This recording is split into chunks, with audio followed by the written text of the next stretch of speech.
wanted to talk about using a sequence to navigate our way through modes and scales. So what I mean by sequence is that we're going to use Dorian on this. I'm going to start from the first note of the Dorian scale. I'm going to go down a step, and then we're going to go up a third, and then down a step, and up a third, down a step, up a third, down a step, up a third, down a step, up a third, down a step, up a third, down a step, up a third, till we end up at the beginning of our scale again.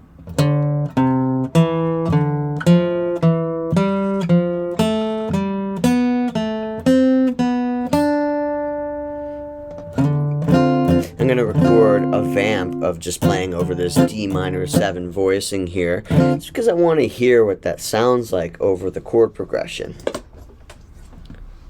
1, 2, 3, 4.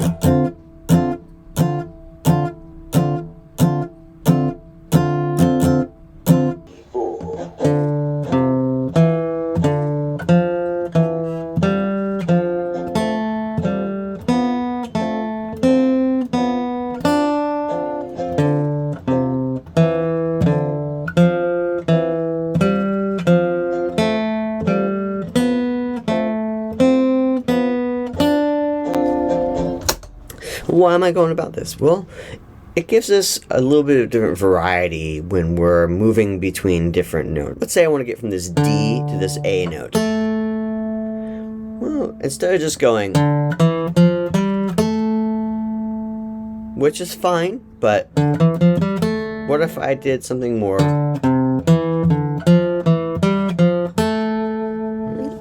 Play this progression again.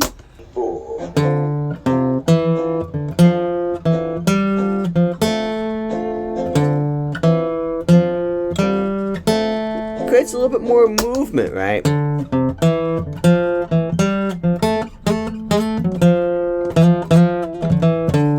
It gives us more variety to just wander in between the chord tones and create a little bit more of some ear candy, right? It's really what we're looking for here. So there are a number of different sequences that we can create and use. This is just one that I have been working with recently because I just like it, you know?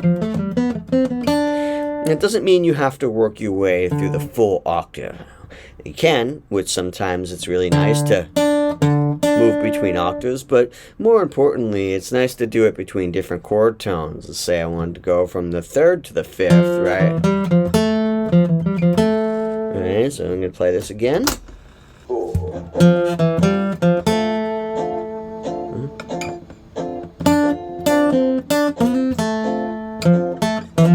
As you're working on integrating this into your practice routine, I would try doing it from different positions as well. I just happened to pick this position down here.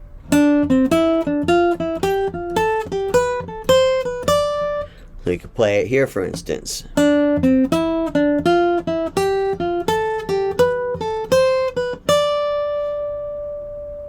Right? You can pick a number of different positions to play it in. Of course, as always, one of the most confusing things about guitar is the fact that we end up playing a scale in the same register, technically, but with different fingerings and from different frets. So that could twist your mind a little bit, which is why it's good to try it with different fingerings and different positions. One of the big things about soloing is that often we are thinking about our landing notes, right? I call these poles, and then how we dress them in between. We have varieties or strategies that we use to move between them, but a lot of great improvisers and composers will always have certain key points in the melody in mind, or think of them as being destinations. They know where they want to be, and then they fill in how to get there. One mistake I see a lot of guitar players make, or musicians period, so this goes for piano players and everybody, is that they're thinking about the filling in, right? The fill before they think about the substance. So think of your landing points first and then fill in as needed. I hope you're digging these videos. My name is Mark Marshall with Anatomy of Tone. I also have a podcast. I have a website, anatomyofguitartone.com. If you're enjoying these videos, please hit the subscribe button, leave me some comments. Feel free to ask any questions. I'm always happy to talk about music. I also offer private guitar lessons, and I have tutorial videos available on recording acoustic guitar, recording electric guitar. I teach composition lessons as well as orchestration. So reach out and talk. Hope you have a great week.